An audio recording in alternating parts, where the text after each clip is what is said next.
Hola Daniela, Hola René, ¿cómo estás? bienvenida. Estamos en la edición de esta semana. Está conmigo Daniela Div del equipo de White Paper. Carla no nos pudo acompañar esta semana, entonces voy a discutir con Daniela algunos temas que definitivamente creo que vale la pena que la audiencia de White Paper los tenga en el radar.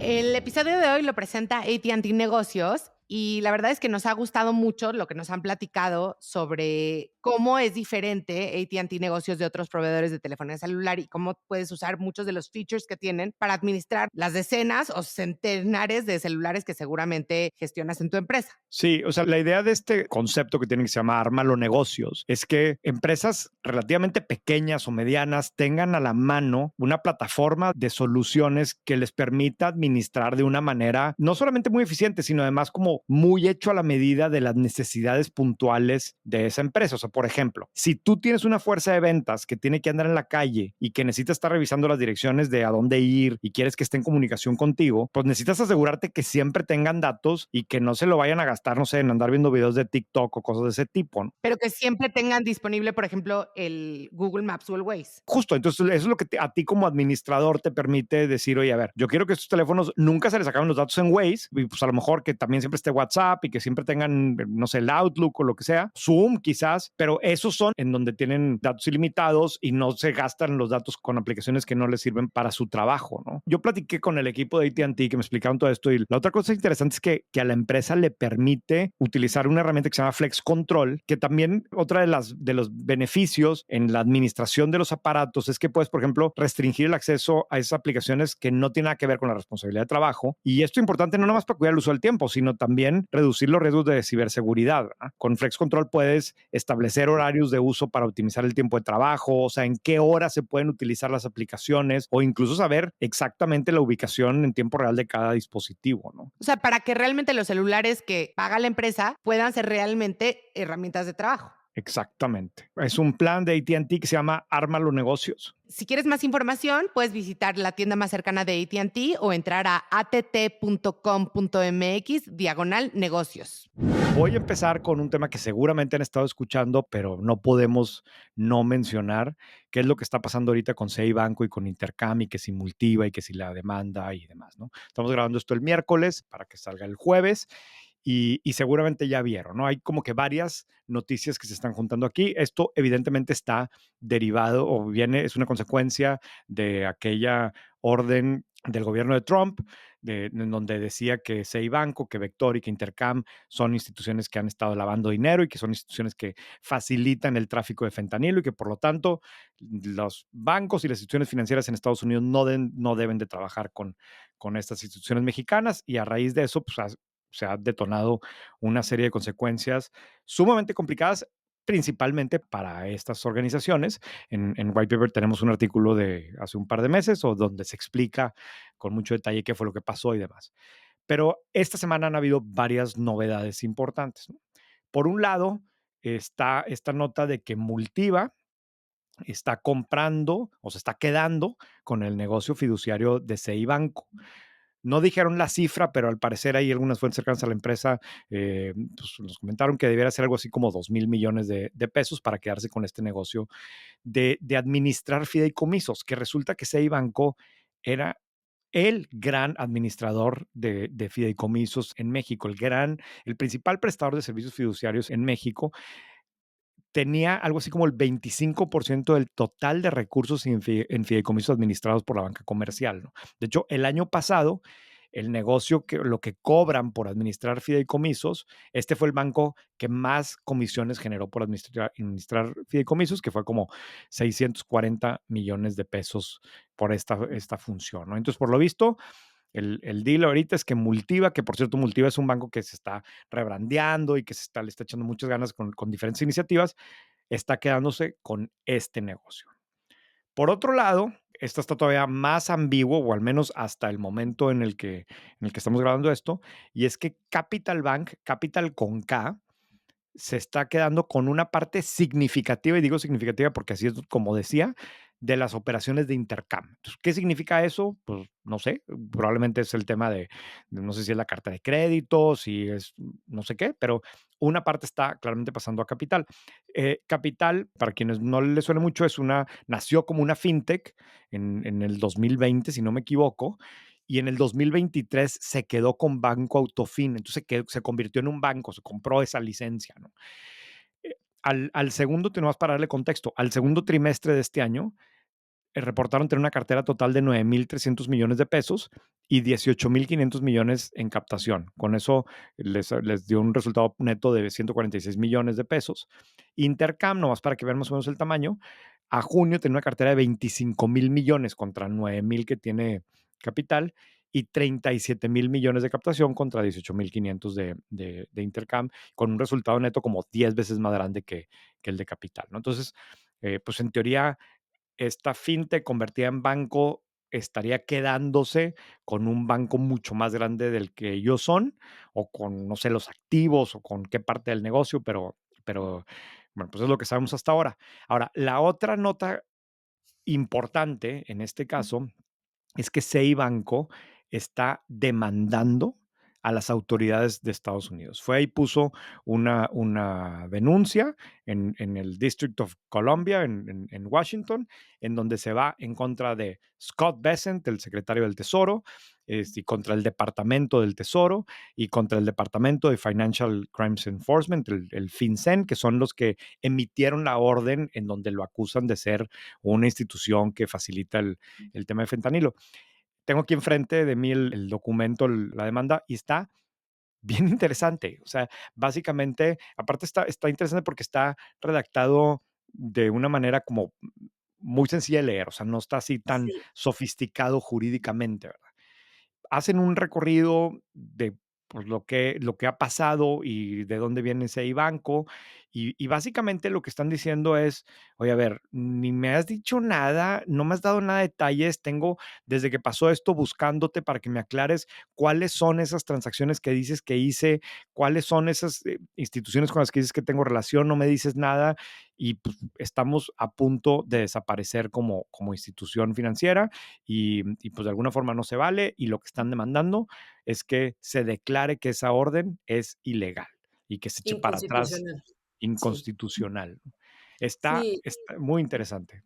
y la manera en la que está escrito su argumento está bien interesante, porque creo que ellos saben que, como tú lo mencionaste cuando estábamos discutiendo esta nota, es como, David yéndose a las patadas, ¿no? Con Goliat, pero lo describe con el entendido de que ellos tienen todo que perder, pero casi, casi juegan un poco esta cuestión de que, pues sí son una víctima, ¿no? Porque Claro, dicen que Sei Banco está siendo sentenciado a una muerte institucional basado en declaraciones que están tan alejadas de cualquier tipo de especificidad que se pueden designar como que no existen o que son demasiado delgadas que no podrían ni siquiera como sostener el argumento con el cual los acusaron. O sea, básicamente está diciendo que no tienen nada en contra de ellos y que es tan grave lo que están provocándole que pues no tienen ningún argumento que le presentaron como determina esta secretaría que se llama Financial Crimes Enforcement,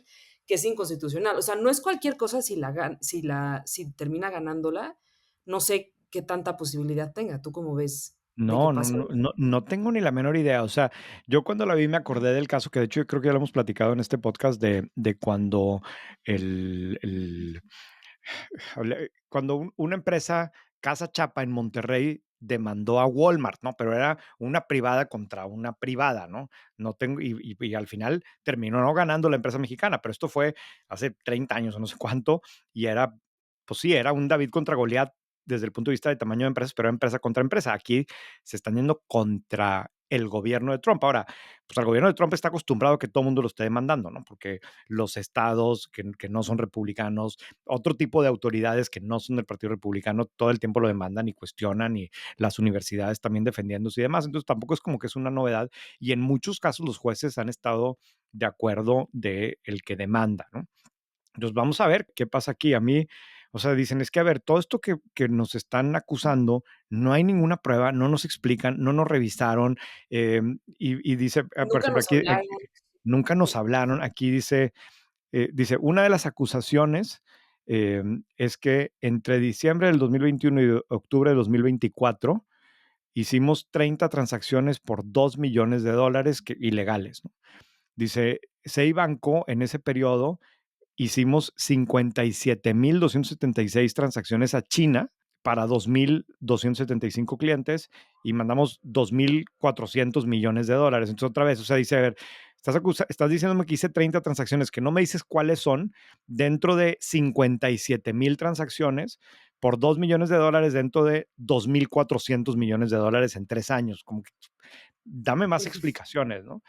Y sí me llamó la atención que al final concluyen diciendo, a ver, lo único que queremos es que se declare inconstitucional esa orden y que se paguen los gastos de los abogados.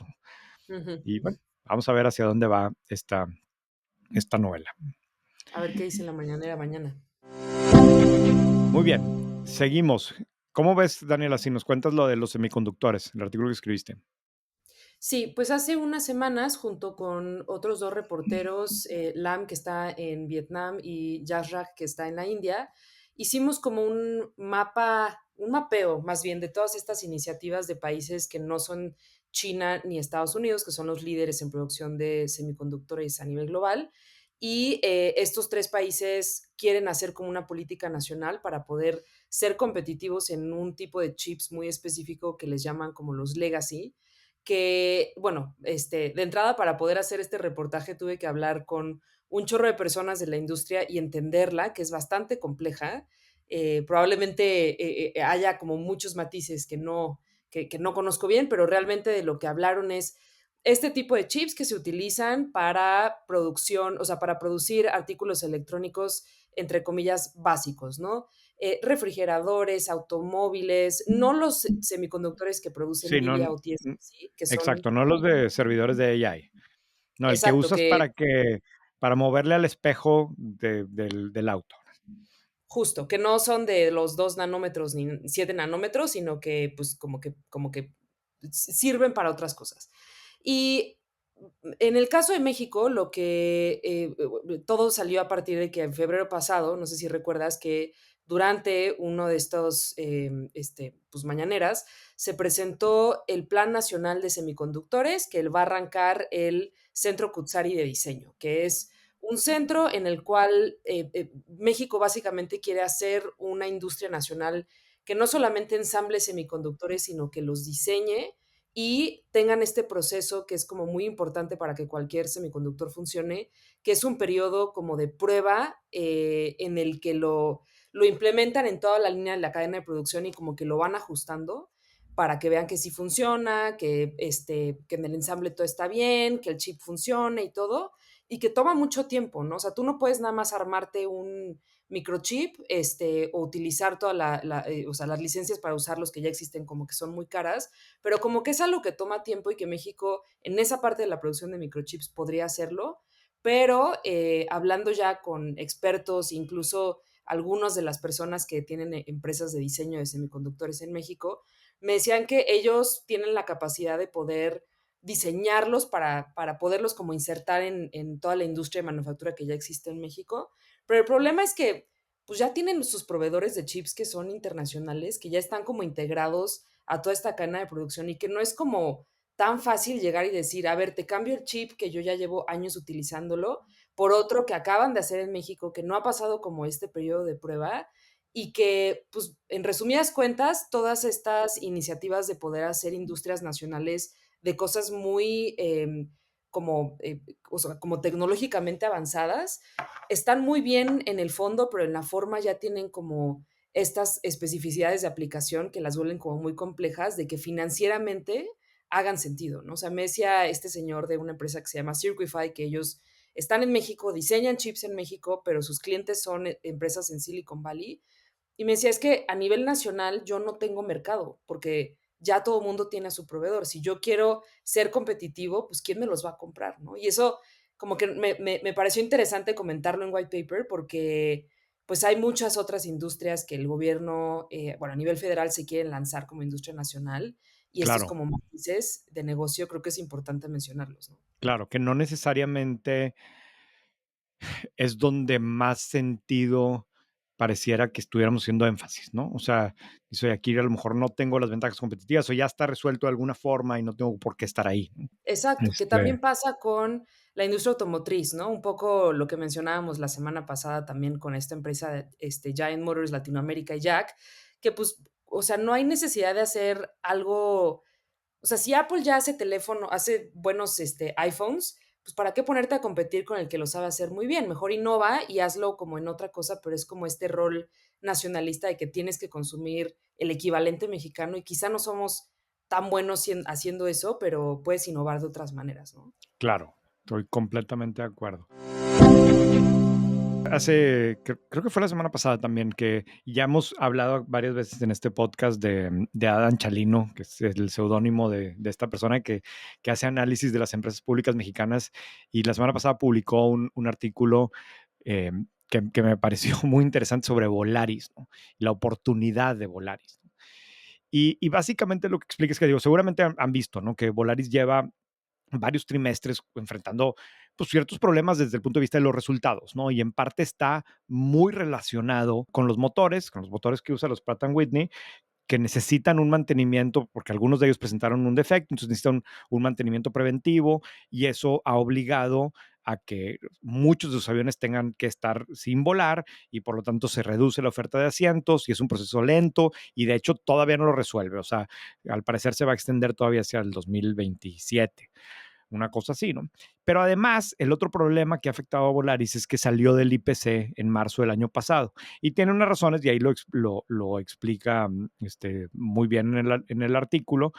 Dice, a ver, pero aguas, porque Volaris es la primera aerolínea mexicana y una de solo 10 empresas del país que tiene dual listing y cerca del 60% de sus acciones se negocian en Nueva York, ¿no? Entonces, pues como que salió del IPC, están tratando de regresarla, pero entonces entre la salida del IPC y sobre todo el tema de que tiene los aviones o muchos de sus aviones en tierra, pues la pone en una situación complicada en cuanto a sus resultados. Pero lo que Adam Chalino quiere explicar aquí es que dice, a ver, Volaris domina rutas que antes pues muchos ignoraban, ¿no? Que le sacaban la vuelta, o sea, tiene vuelos de Zacatecas a San José directo, ¿no? O tiene, y pone muchos ejemplos aquí de ese tipo de vuelos en donde dice, ahí no tiene ningún tipo de competencia más que los autobuses, ¿no?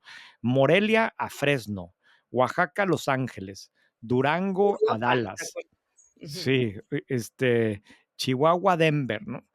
Yo me acuerdo no en algún momento, hace como 4 años que fui de vacaciones a Oregon, pues volé vía, creo que Houston, Seattle y luego manejé a Oregon y de regreso íbamos a volar de Oregon a Houston otra vez y cuando llego al aeropuerto de Oregon de repente hay no sé cuántos counters de Volaris, ¿no? Y resulta que había un vuelo directo de Oregon a Guadalajara, que nunca me hubiera imaginado, ¿no? No sé si siga o no.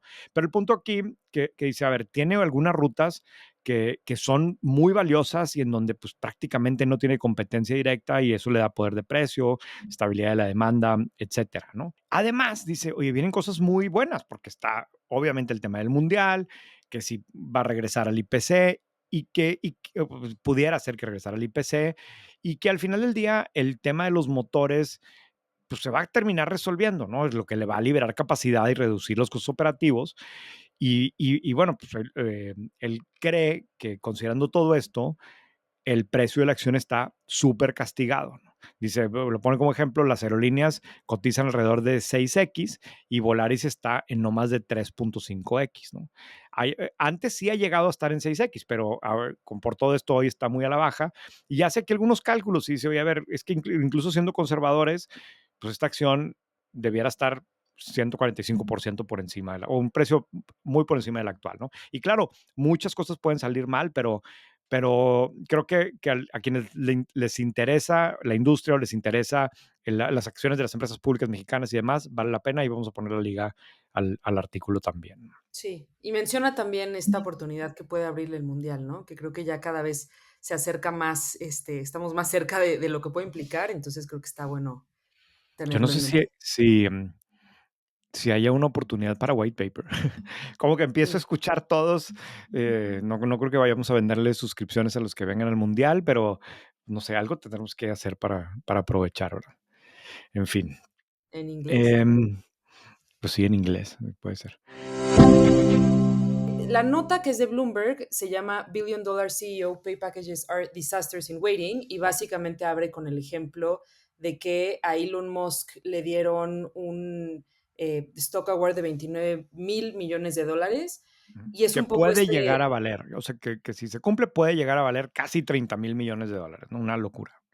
sí, que se lo dieron como para poder incentivar a que esté muy comprometido con la empresa, que pues digo, viendo todo el comportamiento de Elon Musk recientemente, no sé si era la única manera que creían que podían convencerlo, pero en esencia habla acerca de que este ejemplo no solamente, o sea, no es único y que puede ser un muy mal incentivo para los CEOs el estarlo, o sea, porque ya es gente que de por sí gana muchísimo dinero y que además afectan y comprometen a la empresa, o sea, no sé, creo que es bien complicado esta acumulación de riqueza que viene desde una parte como mucho más corporativa y les da como un regañón a toda la gente de los boards diciendo, o sea, ¿qué pueden hacer los boards? Aprender a decir que no, ¿no? Porque claramente están como forzados, no sé, o presionados por hacer que el CEO se quede, que en algunos de estos, de las empresas que menciona, como Figma, Warner Bros., pues yo creo que también los CEOs juegan un rol bien importante en el funcionamiento de la empresa, pero no sé, creo que es un tema que me encanta que se discuta y que se hable en white paper, el hecho de que pues los CEOs están acumulando en un momento en el que no se habla de tanto de desigualdad a nivel, o sea, dentro de las empresas, porque creo que estos mecanismos solamente la fomentan de una manera o con una justificación bastante, pues como complicada, ¿no? Sí, a mí, o sea, hay un punto que explica muy bien aquí el autor, que dice, o sea, la lógica de esta es, a ver, para que esté enfocado, para que esta persona, obviamente agarran el ejemplo de Elon Musk, pero ponen varios casos como el de Figma también. Dice, queremos que se enfoque en esto y que esté muy bien alineado sus incentivos con el bien de la empresa y por lo tanto le vamos a dar muchas acciones. Pero lo que dice es que todos estos casos son personas que no solamente es que ganen mucho, es que ya tienen muchas acciones de la empresa. O sea, ya debiera de importarles el valor de las acciones que ya tienen. Normalmente son el accionista individual que más acciones tiene o es alguien que ya tiene una participación muy grandota. Entonces tú puedes decir, oye, pues sí, le quiero seguir dando acciones y demás, pero ¿por qué de forma como desproporcionada? O sea, ¿qué cambia? Y claro, yo había hablado de una cosa parecida en el artículo que publicó en Milenio. Ya no es un tema de pues, ¿qué voy a hacer con ese dinero? Porque no hay nada que estas personas no puedan comprar y no desde hace años. O sea, ya el dinero no tiene el valor que tiene para ti, para mí o como para la mayoría de nosotros, que es como algo que usas para intercambiar por otra cosa, ¿no? Aquí es más bien el dinero como una medida, ¿no? Como una forma de, el tablero, ¿no? O sea, realmente cuánto valgo, si valgo más que el otro o tengo más que el otro, porque no, alguien como Elon Musk, que tiene no sé cuánto valga, 200 billones de dólares, que hagan otros 30, pues que no es como que se va a comprar otra casa, ¿no? Un avión más grande, ¿no? En el caso. Incluso el de Figma, Sí, que ya de por sí era dueño de 60 millones de de acciones, acciones. exacto, que valen Ujú. más de 1,000 millones de dólares. Y bueno, pues le dieron otras acciones y a lo mejor pueden valer 2,000 millones de dólares, pues está bien, pero pues no hay nada que no puedas hacer con 1,000 millones de dólares, la verdad. Y algo que me encantó que lo mencionara el artículo es que el hecho de que de estar como que premiándolos o incentivándolos con este tipo de, pues, como De planes, incentivos sí, financieros, ajá, solamente están como creciendo aquellos CEOs que son demasiado narcisistas y que ahí hace como un side note que dice que el narcisismo de un CEO se puede medir de manera muy elegante por factores como como el tamaño que el propio CEO se da a sí mismo dentro de los reportes anuales. Lo claro, cual nunca lo había visto así, pero pues sí, el que ya también los esté notando de cuánto habla, o cuánto sale en un reporte anual de que X o Y resultado fue a partir de que el CEO hizo bien o hizo mal, pues también es como casi un red flag, ¿no? Porque afecta el desempeño de la compañía, porque lo ata directamente a cómo se desempeñe el CEO, cosa que, de nuevo, Elon Musk ha sido como el peor ejemplo de alguien pues que ha llevado a su empresa, pues lo ha afectado bastante, ¿no? Que se sí. comporte Ahora, de manera tan errática. también siendo justos, yo me acuerdo muy bien en su momento cuando Tesla era una empresa considerablemente más chiquita, que justamente el gran activo era Elon Musk. Y en el sentido de que Elon Musk era, te estoy hablando hace casi 10 años, ¿no? 2015, 16, etcétera. Y me acuerdo muy bien porque en algún momento, en esa época, yo daba conferencias en empresas y usaba mucho ese ejemplo de que el presupuesto de Tesla de marketing era cero. Y ponía un slide donde ponía los presupuestos de marketing de Mercedes y de Audi y de BMW, y luego el número de unidades vendidas y el número de unidades vendidas de Tesla, que en ese momento ya empezaba a vender, no sé, 50, 60, 70 mil unidades al año. Entonces ya empezaba medio a hacer, aparecer, y su presupuesto de marketing era cero, porque Elon Musk tenía otra imagen y era súper comunicativo en Twitter, en el Twitter pasado, y generaba fans y demás. Claro, eso después se volteó y se convirtió en algo pues, sumamente complejo, si no es que negativo para la empresa, ¿no? No, yo leyendo esta nota del CEO narcisista me acordé, seguramente tú te acordás también, del famoso S1 de WeWork, que Scott Ah, claro. Galloway, antes de que, Sí, digo, ya era famoso Scott Galloway, pero no tanto como en este momento, hace un análisis y el nombre de Adam Adam. Newman Ujú. salía más veces que, no sé, que todo tipo de términos, ¿no? Que todo era esta persona, ¿no? Y sí, pero el miedo de este autor de Bloomberg es que dice, pues este tipo de comportamientos están incentivando esas figuras, ¿no? Que pues Claro.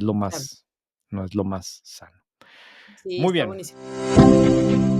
Yo no quisiera dejar de mencionar también brevemente, salió en un reporte que hace anualmente la asociación pues no sé si son los brokers, pero los que venden casas en Estados Unidos.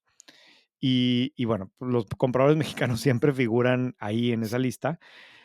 Pero hay una cosa que creo que vale la pena destacar. Uno es que los compradores mexicanos, o México es el tercer lugar entre los compradores foráneos de residencias en Estados Unidos, y el segundo en cuanto a precio promedio. O sea, el precio promedio es de más de $700,000 por casa, ¿no?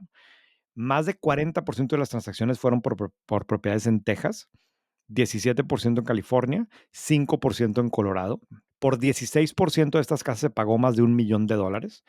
Y esta es la parte que creo que vale la pena destacar. Este porcentaje se duplicó en comparación con el año pasado. O sea, los mexicanos están comprando menos casas en Estados Unidos. En 2023, por ejemplo, se compraron 9,300 propiedades y, bueno, según este reporte, eso bajó a 6,200. Es un buen bajón, pero los mexicanos se están quedando con propiedades mucho más caras. Y está también curioso que en el mismo reporte, porque ahorita que mencionaste que México es el tercer lugar, dije, ¿a quiénes eran los 2 primeros? Y the usual suspects, ¿no? China y Canadá, pero el destino donde a nivel global en este reporte se compran más casas es en Florida, pero los mexicanos no compran casas ahí, que también No, tienen como un mercado inmobiliario, pues, donde son como más, menos caras, ¿no? O sea, Texas supongo yo que es más caro que Florida para comprarte algo. no, no creo. De hecho, al revés. Bueno, más bien, históricamente en Texas han habido ciudades con precios bastante más accesibles. San Antonio, ¿no? McAllen, que eran populares entre los mexicanos, ¿no?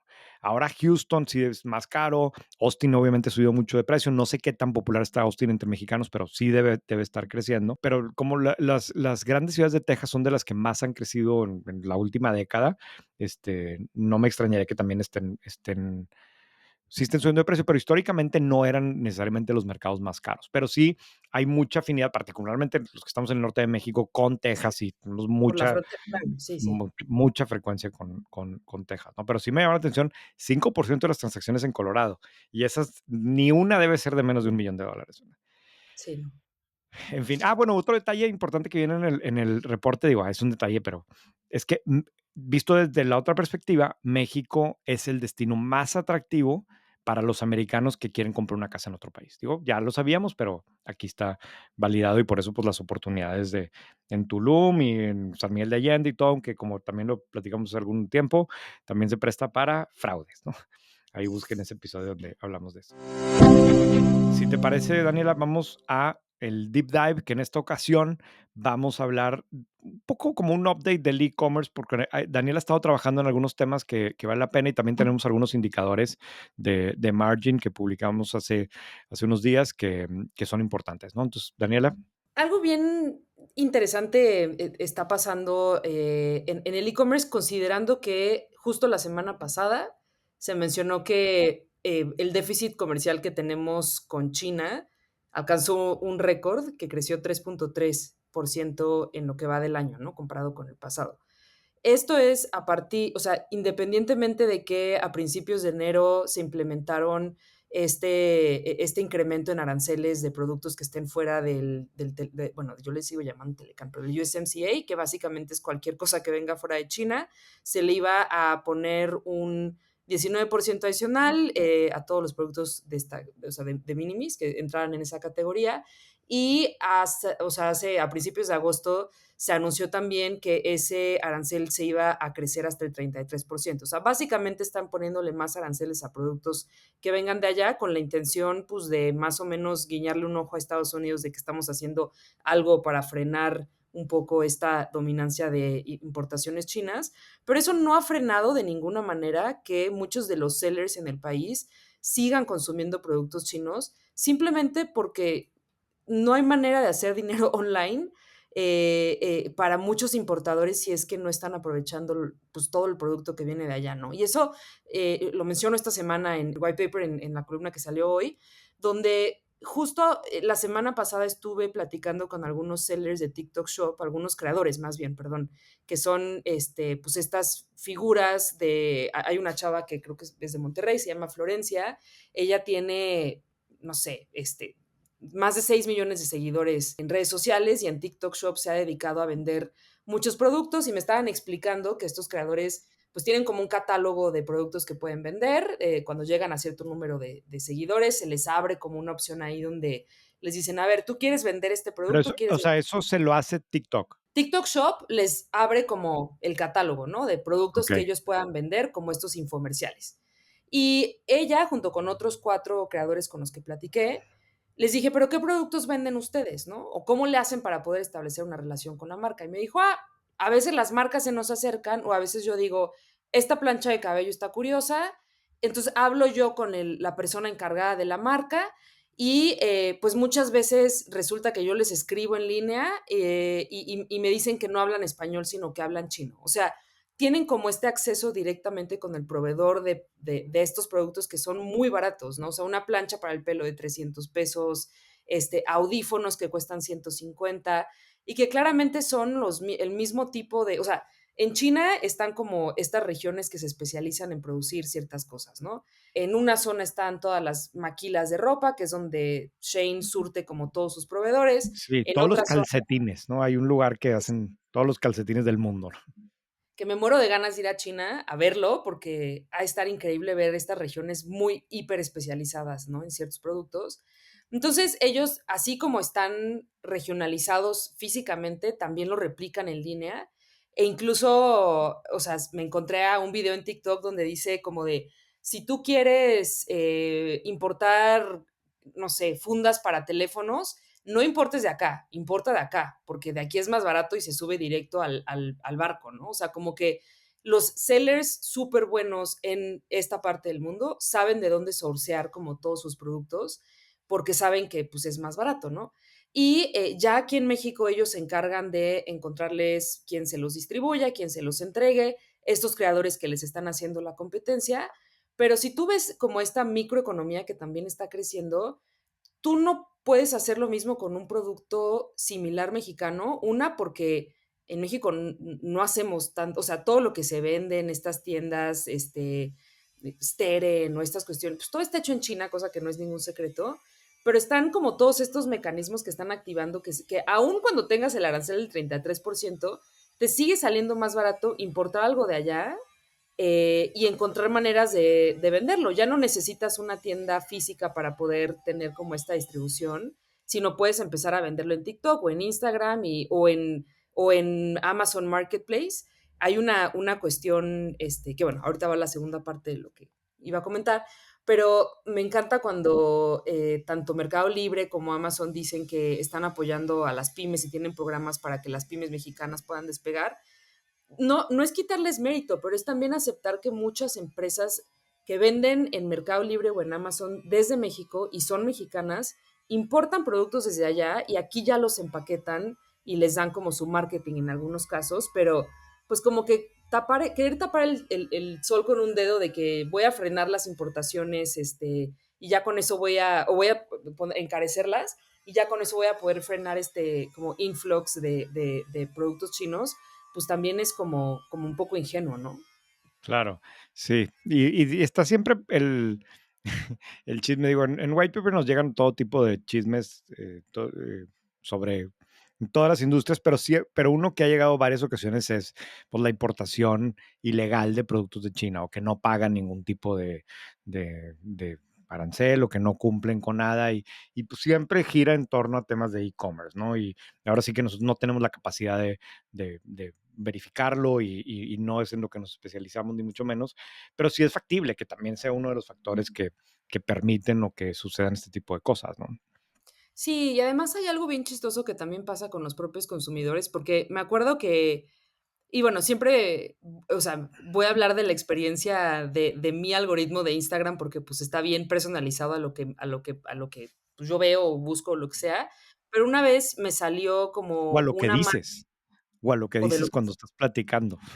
porque me escucha. Luego me da Sí, miedo y digo, claro. ¿a quién le conté? ¿Dónde lo googleé? Pero bueno, No, o sea, a ver, es que el colmo, perdón, me estoy desviando por completo, pero el colmo es que saquen una campaña de WhatsApp diciendo: "No te estamos escuchando, nadie te puede escuchar". Te juro que yo veo esa campaña y digo: "A la madre, sí me están escuchando". Como ¿por qué que, decirlo? Ajá, ¿por qué? sí. Porque una campaña de millones que me sale todo el día en YouTube, y que claramente, o sea, me hace sospecharlos más, ¿verdad? En fin. Sí, o sea, están curándose en salud muy claramente, pero Sí. está como, o sea, muchos dicen que no te escuchas, sino que realmente tú no sabes, tú no te das cuenta cuando piensas algo y lo googleas y eso ya como que se integra al algoritmo y te empieza a arrojar como cosas muy personalizadas. Pero bueno, un día me empezó a salir un anuncio de aretes, que yo como, o sea, yo no compro muchas joyas, pero supongo yo que soy el target, ¿no? Por mi edad, por mi género, por la zona donde vivo y demás, y eran como una marca que se llama Chabacano, que son unos aretes que vienen muy bien brandeados y que parte de su hook es que no se desgasta, o sea, es como joyería de moda que claramente no tiene baño de oro ni nada, pero que no se desgasta con el agua, ¿no? Porque hay cosas que son metálicas, que están como mal hechas y que te lavas las manos y te pinta la mano. Entonces, tenían como modelos muy bonitos y tenían un precio, pues, caro para lo que eran como, pues, joyería de fantasía, pero estaba como muy bien curada su página en Instagram, estaban bonitos sus anuncios, tenían como esta, influencer que se sabe como todo este tema de Get Ready With Me, como que dominan mucho la manera en la que se habla online, y de repente las empezaron a funar en Twitter porque decían: "Es que estos exactamente el mismo tipo de aretes que venden, los venden en AliExpress y en Shein por 15 pesos y ellas los están revendiendo a 300 pesos, ¿no? Y ya luego, no sé qué pasó con la marca, pero en algún momento salieron sus defensoras a decir que, a ver, es que nosotros le creamos una marca, le creamos pues el Una servicio de entrega, experiencia, claro. la experiencia del cliente, Sí. pero a la gente le enojó mucho que estuvieran revendiendo productos que encuentran en Shein. Y es como, no sé, una manera, o sea, en México siempre estamos celebrando que la gente emprenda su propio negocio y ofrezca algo como muy único, pero cuando se enteran que el producto viene de China, se enojan mucho y es como de, a ver, creo que también el que tú puedas tener algo pues, que haga sentido financieramente, pues, ¿por qué está mal importar algo de China si tú le vas a agregar algo de valor, ya sea en la marca o en la envoltura o no sé, ¿no? Como que esa parte me parece curiosa. Y bueno, regresando a este tema de los sellers y de los que pues importan sus productos de China, también no, a principios de agosto, a finales de esa semana, Amazon lanzó de una manera un poco silenciosa, o sea, sí mandaron comunicado y todo, pero no ahondaron mucho, una plataforma nueva que se llama Amazon Bazaar, que no es una nueva aplicación, sino que tú te metes al buscador de productos de Amazon y pones Amazon Bazaar y te sale como esta versión temuficada de Amazon, donde puedes comprar cosas que cuestan incluso menos de 50 pesos, ¿no? O sea, el promedio son 199, pero pues llegas a encontrarte algo muy, muy, muy barato. Y en su comunicado de prensa ellos decían que pues están tratando de ponerle una nueva experiencia al usuario, que quiere encontrar gangas y ofertas sin sacrificar el servicio de entrega que te garantiza Amazon, pero sí te avisa que se van a tardar pues, o algunos días más, ¿no? O sea, que definitivamente no entra En en el tema Prime. de Amazon Prime, sino que pues ahí tú te haces, pues te tienes que esperar, ¿no? Es el payoff de algo tan barato es que te llegue con un poco más de tiempo, pero ya cuando te metes ahí a sus políticas de usuario, dice que, y literalmente lo ponen, para ayudarnos a ofrecerte precios ultra económicos, solicita que el mismo comprador se convierta en el importador para fines aduanales. O sea, esto significa que si yo ahorita entro a Amazon normal y pido un termo que me llega de China, Amazon se encarga de toda la importación y me llega a mí, ¿no? O sea, no tengo que poner no tengo que hacer como ningún esfuerzo extra, me llega y normal. Y ahorita lo que están pidiendo claramente para ahorrarse este tema pues, o sea, básicamente es un marketplace en el que yo contacto al productor o al seller desde China y yo me encargo de su importación porque te piden que tu nombre lo des como el importador, lo cual, o sea, está como bien interesante que Amazon lo haga. No sé, a mí me resulta sorprendente que Amazon quiera competir con Temu, porque en mi entendimiento no son mercados que compiten, ¿no? O sea, tú estás dispuesto a pagar un poquito más como comprador un producto de Amazon que sabes que ya está como verificado el seller, ya sabes que te va a entregar en 2 días y pues no vas a sacrificarlo tanto por un tema de costo. O no sé, quizá estoy como, evidentemente estoy muy equivocada porque hicieron todo este esfuerzo de lanzar Bazaar, que es un producto que solamente han lanzado aquí, en la India y en Emiratos Árabes. Entonces, bueno, esta parte de que tú te vuelvas el importador me pareció curiosa. Traté de hablar con el equipo que desarrolló Bazar aquí en México y pues no tienen vocero, no quisieron compartir nada, pero pues habrá que ver cuando quieran compartir cifras de cómo le va a este experimento, si No, hombre, realmente, si nunca han compartido cifras de Amazon México, ¿qué crees que te van a compartir de esto, verdad? Pero, pues sí. sí, a ver, yo no sé. Tengo fe, René. Sí, pues tú tienes mucha fe. Yo no sé si no son competencia, yo creo que sí hay un overlap importante, ¿eh? O sea, evidentemente hay un cliente que valora mucho como la confianza que tienes en Amazon y que te lo va a entregar mañana o pasado mañana y que las políticas de regresar productos y demás, ¿no? Pero también yo creo que hay un cliente que, pues, anda buscando una cosa y pagar lo menos posible y hay una parte de los clientes de Amazon que están ahí y Temu lo ha sabido explotar muy bien y Amazon dice, oye, pues no me puedo quedar fuera de esta jugada o no vaya a ser que luego Temu se me acerque más y es una medida como defensiva o simplemente una prueba, digo, pues, a ver qué pasa, ¿no? Y también es relativamente sencillo para una empresa tan grande como Amazon probar este tipo de cosas, ¿no? Pero Sí, sí, y sí eso, me sorprendió. Yo no lo había visto hasta que tú lo escribiste en White Paper.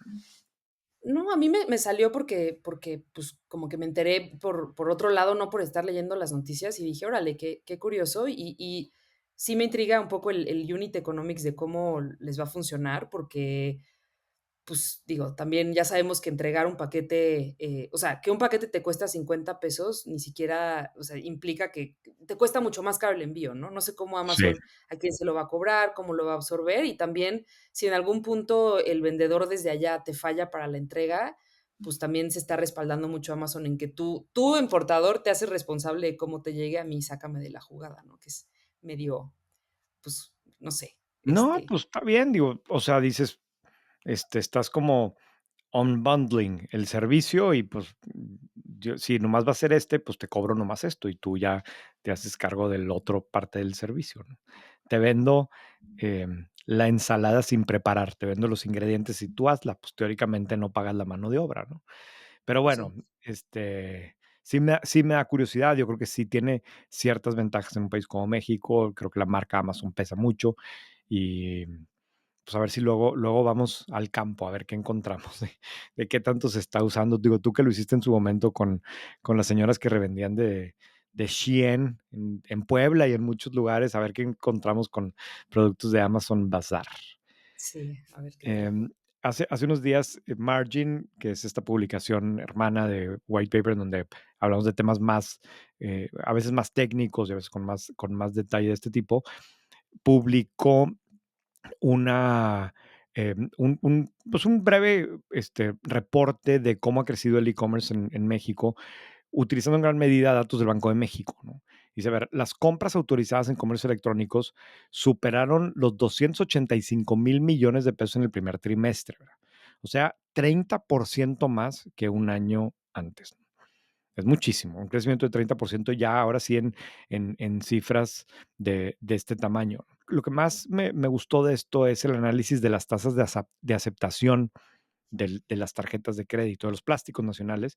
Fueron 64% para las tarjetas de crédito y 67% para las tarjetas de débito en el primer trimestre del año. Y este es un tema sensible para nosotros porque la principal fuente de ingresos para White Paper son las suscripciones y te juro, Daniela, que para mí una de las cosas que más me genera desesperación y dolor de cabeza son los rechazos en los cargos, ¿no? De cuando alguien se suscribe, es suscriptor, tiene meses o años incluso pagando la suscripción y por alguna razón de repente el banco decide no autorizar el cargo, ¿no? A nosotros nos va bastante mejor que 67% de tasa de aceptación, pero aún así es desesperante para ti como empresario que sabes que tu cliente quiere tu producto, te quiere pagar y el banco simplemente no lo permite. Y hay una razón que tiene que ver también con que México es un país donde hay tanto fraude en el e-commerce y tanto fraude con alrededor del uso de las tarjetas de crédito y demás, que los bancos se protegen y tienen sus algoritmos y seguramente ahora con AI y lo que tú quieras, pero es insólito porque me ha tocado literalmente ver casos de, no voy a decir el nombre, pero del director general de un banco en México que no le pase su tarjeta, ¿no? Para un cargo de nada de dinero. Y pues es un tema que el algoritmo del banco decidió que no funcionara, ¿no? Y es muy desesperante. Ahora, claramente, eh, el tema en México es delicado. O sea, la tasa de aceptación es 64% para tarjetas de crédito. Más de Ujú. 30% no pasa, ¿no? Por alguna razón, ¿no? Pero Eh, ahí no tengo idea cómo estén en otros países, pero sin duda, parte de la aceleración del e-commerce es justo el hecho de que tengas un medio de pago, pero, o sea, no entiendo cuál serían como los signos de alerta que te podrían decir a ti como banco, porque muchos tienen ¿cómo se llama? Token, ¿no? Famoso, que te piden verificarlo. Y luego ajá. tienen la autentificación con no sé qué, o sea, aún con todo este crecimiento de maneras de garantizar que tu transacción sea segura, sigue estando muy bajo y no sé qué tanto dependa también de o sea, de que utilicen, no sé, Stripe o que su interfaz esté correcta. O sea, ¿qué tanto es culpa del banco? Es que participan tantos en el proceso que puede haber muchos lugares en donde se atore, pero por ejemplo, nosotros cobramos con Stripe y nos hemos reunido con ellos y hemos visto y Stripe tiene soluciones pero pero la realidad es que muchas tarjetas no pasan y simplemente ahí dice a veces, el banco dijo que no pasara, ¿no? Y eso ahí te quedas, ¿no? Un poco como como el caso de Sei Banco, ¿no? Pues ya, esa es la única información que tenemos, el banco dijo que no.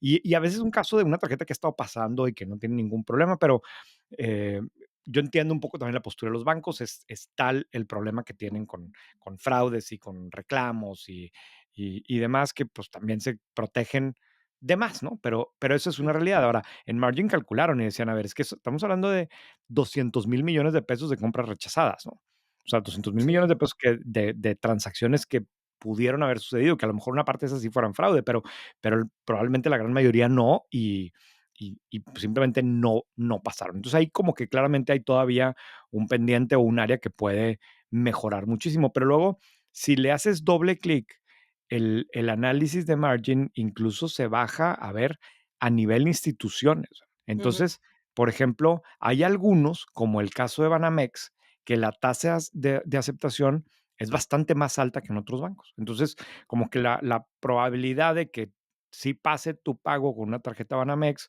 es bastante más alta que incluso BBVA, que muestra una tasa de aceptación de 63%, Santander de 52%, es una bastante más baja. O sea, a ver cuál otro está alto. Bueno, las instituciones no financieras están como en 70%, o sea, más alto. ¿Y a qué se refiere aquí?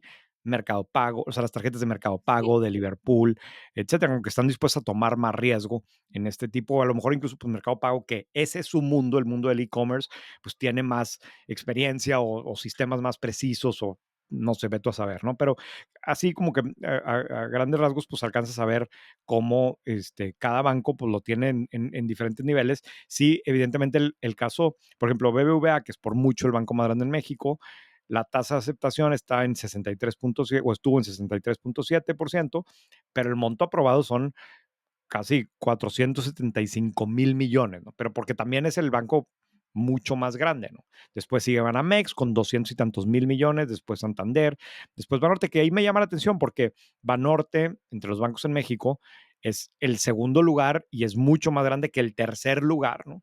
Pero al parecer, en temas de e-commerce, pues está en un cuarto lugar muy lejano de Banamex, que no es así cuando lo comparas, que si comparas, por ejemplo, la cartera de crédito total de uno y otro, pues son muy diferentes. Banorte es mucho más grande que Banamex, pero ahí habla también el tipo de crédito o el tipo de cliente más que utiliza. O sea, Banorte tiene una parte muy fuerte de banca empresarial, una parte muy fuerte de banca de gobierno, mientras que Banamex es famoso específicamente por la parte de banca de consumo y por las tarjetas de crédito. Entonces, bueno, pues claro, se usan más las tarjetas de Banamex en e-commerce que las de Banorte, según los datos sí. que vemos aquí, ¿verdad? Que sí me sorprende que justo te iba a preguntar, ¿no? ¿Dónde caben Nu, Story, todas estas, incluso, sí, como todas estas que están pensadas para un consumidor más joven, que es más probable que Sí, compre en línea, que sí. tengan 70%, pero ahí no sé, No, pero ves este que es van un listado chiquito, ¿verdad? O sea, estas son las principales, todas esas, aunque las oímos mucho y han crecido mucho, comparado con los bancos grandes, todavía son mucho más chiquitas en volumen, etcétera. Algunas, como ejemplo, Nu, pues sí, todo el tiempo habla de la cantidad de tarjetas que tiene colocada y demás. Pues sí, pero esas tarjetas no necesariamente se usan tanto como estas, o los clientes no necesariamente hacen compras tan grandes como hacen con estas. En muchos de esos casos, y de hecho, lo vamos a publicar en White Paper como en 2 semanas o algo así, un artículo de la comparación de las fintech con los bancos principales y claramente en donde los bancos aun y cuando las fintech han ganado mucho mercado, la realidad es que los bancos grandes están mucho más grandes, ¿no? Entonces no parece que les estén todavía robando mercado, ¿no? sí, y ahí nada más como por último, está bien curioso que Banamex tenga la tasa de aceptación más alta y el segundo monto aprobado más alto, y no sé qué tanto, digo, quizá es algo completamente no relacionado, pero ves que ellos tienen todo este tema de la preventa City Banamex, que son Sí, principales eventos que vengan acá, que tanta gente se queja de que está integrado con Ticketmaster y todo, pero a lo mejor han tratado de incrementar su tasa de aceptación porque pues mucha gente quiere pagar montos, o sea, conozco muchos que ya está es meme, ¿no? De que dice, deja de pretender que te cae bien solo para que te preste su tarjeta sí, Citibanamex, ¿no? sí, claro. Saca la tuya, de gente que a veces compra 10 boletos de Bad Bunny, que pues cada uno cuesta 8,000 pesos, Sí, o quién y a de lo los mejor, amigos tiene la tarjeta de Banamex. Bueno, tú la tienes que comprar y todos te pagamos, ¿no? Sí. Y exacto. son transacciones grandotas. Tienen razón, probablemente impacte. O sea, aquí viene el monto aprobado, pero no el número de transacciones. Pudiera ser que no son tantas transacciones, pero de un monto muy grande, ¿no? Sí, está ¿O no? interesante, está buenísima la tabla. Ujú. Sí. Muy bien. La recomendación de la semana es un podcast que escuché hace unos días de Freakonomics que me encanta. Mi Freakonomics es uno de esos podcasts que siempre siento que aprendo algo y aparte están normalmente pues como muy simpáticos como lo escribe. Pero es un episodio de hace como 10 días o no, yo creo que más, hace como unas 2 semanas, que básicamente es por qué existe la propina, ¿no? Y sobre todo por qué sigue existiendo la propina.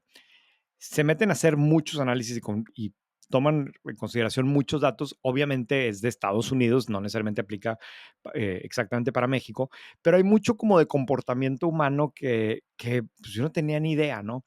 Y fíjate estos datos que trae Daniela. Uno de los pocos casos como modernos en donde se puede medir el tema de la propina de una manera como objetiva es el caso de Uber, ¿no? Porque si te acuerdas, a Uber antes pues no había propina, ¿no? Y hace, no sé, creo que fue tantito antes de la pandemia o algo así, que empezaron con lo de la propina. Una vez que terminas el viaje, ya te bajaste tú del carro y ahí te da la posibilidad te ofrece la posibilidad de que le dejes una propina al chofer. Los datos que encontraron en este estudio es que uno de cada seis, más bien, hay propina en una de cada seis rights, ¿no? ¿Qué dice? O sea, a ver, es una de cada 6 contra 6 de 6 cuando estamos hablando de la cuenta en el restaurante. O sea, en el restaurante siempre dejas propina, en el Uber es apenas uno de cada 6. Ojo, otra vez, son datos de Estados Unidos, quién sabe cómo sea en México. Y entonces dice, bueno, pues, ok, uno de cada 6. Pero luego te metes a ver y resulta que del total de clientes, solamente el 1% deja propina siempre. O sea, esos siempre le ponen propina. Ya es como que y habla ahí, es como que un impuesto para ellos. En su mente es como que parte de la función. Y luego dice, hay un 60%, 60, 60%, que nunca dejan una propina. No hay manera de que dejen propina. Entonces queda un 39% que a veces sí o a veces no. Y luego se meten a analizar como que qué tamaño son las propinas y en qué tipo de ocasiones y a qué tipo de choferes son los que reciben las propinas para ver si hay realmente una correlación en donde los que tienen más estrellas son los que reciben más propinas o no. Me pareció súper interesante y luego obviamente se lo lleva al mundo de los restaurantes y pues las implicaciones que tiene desde el punto de vista laboral y me encantó. O sea, está muy bueno desde el punto de vista como de comportamiento humano. Claro, en el caso de Uber dice, no es lo mismo que te pida propina el mesero que le estás viendo la cara a que el chofer que ya se fue y que nunca en tu vida lo vas a volver a ver, porque no hay posibilidad de que te vuelva a tocar el mismo chofer en una ciudad grande, ¿no? Sí, Entonces, pues lo son voy a temas seguir. de comportamiento humano. Me divertí también escuchándolo, ¿no? A mí Freakonomics me encanta, se aventó una serie buenísima hace poco acerca de, being middle aged, what was it like being middle aged in the Middle Ages? No sé si lo Sí, escuchaste, claro. Sí, este, y de hecho ese no me gustó. porque Ahí sí difiero, no sé, no lo entendí muy bien hacia dónde iba y lo quité. O pues sea, sí lo sí, tengo pero que oír.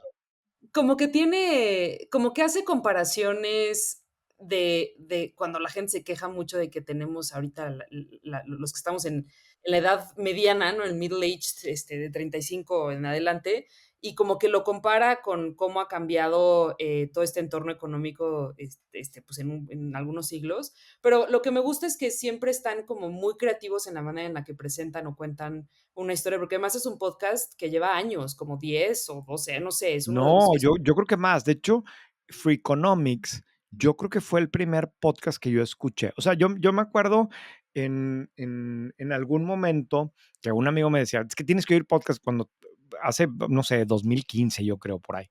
Y, y yo había leído los libros de Freakonomics, entonces era como que el fácil. Y aparte, este tipo es como muy simpático. Entonces, yo me acuerdo sí, haber oído Freakonomics, algunos episodios, y, y el de Serial.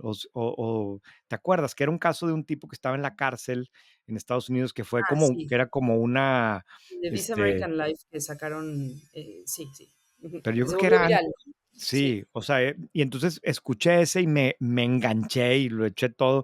No me acuerdo el nombre del tipo y si era culpable o no era culpable, y era como que todo ese debate. Y luego me acuerdo que en Freakonomics, algunos de los primeros que escuché, anunciaron un podcast nuevo que se iba a llamar How I Built This.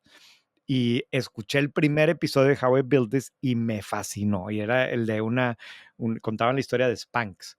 Y de a, y a Sarah, par- Sarah Blakely. Y a partir de ahí me aventé todo, o sea, todas las semanas escuchaba How I Built This. Yo creo que ese fue el que me construyó como que el gusto por los podcasts y bueno, pues hoy consumo muchísimos, ¿no? Pero pues sí, esa es mi historia con Freakonomics. Oye, sí, hablando de podcasts, los que están verdaderamente buenos, y creo que ya lo mencioné aquí, pero es que ahorita en la mañana que venía camino a la oficina venía escuchando el más reciente, son los que estamos haciendo juntos con Blanca Juana, el de Buena Banda, que está entrevistando a emprendedoras, ejecutivas regias. Y no sé, a mí de repente los podcasts de entrevista me cuestan, no necesariamente. Por eso, si se fijan, casi nunca hacemos podcast de entrevistas en White Paper. La siguiente semana vamos a hacer uno, pero no es tanto lo que hacemos y siento que está como muy competido pero estos están muy buenos. O sea, el que estaba yo oyendo hoy en la mañana, sí sentí que, pues otra vez que me tenía enganchado, que estaba escuchando cosas que no sabía, que combinaba bien como que los temas de negocio con los temas humanos. Y bueno, esto en particular es importante para nosotros porque al final toda esta serie de podcast va a acabar en un evento que estamos organizando en Monterrey para el 5 de septiembre. Si les interesa, ahí ponemos la liga abajo. Pero no sé, me supo como diferente y sí te lo recomiendo a ti, Daniela, y se lo recomiendo a la audiencia de White Paper. Ah, me lo voy a anotar porque escuché el primero y la verdad he fallado en los demás, pero el primero estuvo buenísimo, el del Lego. Ah, sí, bueno, sí, la historia de esta chava que dirige Lego en América, incluyendo Estados Unidos, México, es espectacular, ¿no? Y como que mucha gente no ubica que es una mexicana que fue haciendo carrera dentro de Lego y que hoy es la cabeza de Lego y tiene una historia como muy humana y suena como, no sé, como muy natural, ¿no? Cuando te pones a pensar realmente la relevancia de su responsabilidad, el tamaño de la empresa, el tamaño de la inversión que han hecho en este país, ahora las inversiones que están haciendo en Estados Unidos, etcétera. Está muy bien. Muy bien, Daniela, pues mil gracias. Y a quien les guste el contenido de Daniela, no se olviden de leerla en White Paper. Tienes el artículo principal este viernes también, tuviste el de la semana pasada y traemos varios en camino muy buenos. Pues gracias, René. Yo feliz de estar siempre aquí y nos leemos a la próxima. El episodio de hoy lo presenta AT&T Negocios y la verdad es que nos ha gustado mucho lo que nos han platicado sobre cómo es diferente AT&T Negocios de otros proveedores de telefonía celular y cómo puedes usar muchos de los features que tienen para administrar las decenas o centenares de celulares que seguramente gestionas en tu empresa. Sí, o sea, la idea de este concepto que tiene que se llama Ármalo Negocios es que empresas relativamente pequeñas o medianas tengan a la mano una plataforma de soluciones que les permita administrar de una manera no solamente muy eficiente, sino además como muy hecho a la medida de las necesidades puntuales de esa empresa. O sea, por ejemplo, si tú tienes una fuerza de ventas que tiene que andar en la calle y que necesita estar revisando las direcciones de a dónde ir y quieres que esté en comunicación contigo, pues necesitas asegurarte que siempre tengan datos y que no se lo vayan a gastar, no sé, en andar viendo videos de TikTok o cosas de ese tipo, ¿no? Pero que siempre tengan disponible, por ejemplo, el Google Maps o el Waze. Justo, entonces eso es lo que a ti como administrador te permite decir, oye, a ver, yo quiero que estos teléfonos nunca se les acaben los datos en Waze y pues a lo mejor que también siempre esté WhatsApp y que siempre tengan, no sé, el Outlook o lo que sea, Zoom quizás, pero esos son en donde tienen datos ilimitados y no se gastan los datos con aplicaciones que no les sirven para su trabajo, ¿no? Yo platiqué con el equipo de AT&T que me explicaron todo esto y la otra cosa interesante es que a la empresa le permite utilizar una herramienta que se llama Flex Control, que también otra de los beneficios en la administración de los aparatos es que puedes, por ejemplo, restringir el acceso a esas aplicaciones que no tienen nada que ver con la responsabilidad de trabajo. Y esto es importante no nada más para cuidar el uso del tiempo, sino también reducir los riesgos de ciberseguridad, ¿verdad? Con Flex Control puedes establecer horarios de uso para optimizar el tiempo de trabajo, o sea, en qué horas se pueden utilizar las aplicaciones o incluso saber exactamente la ubicación en tiempo real de cada dispositivo, ¿no? O sea, para que realmente los celulares que paga la empresa puedan ser realmente herramientas de trabajo. Exactamente. Es un plan de AT&T que se llama Ármalo Negocios. Si quieres más información, puedes visitar la tienda más cercana de AT&T o entrar a att.com.mx/negocios.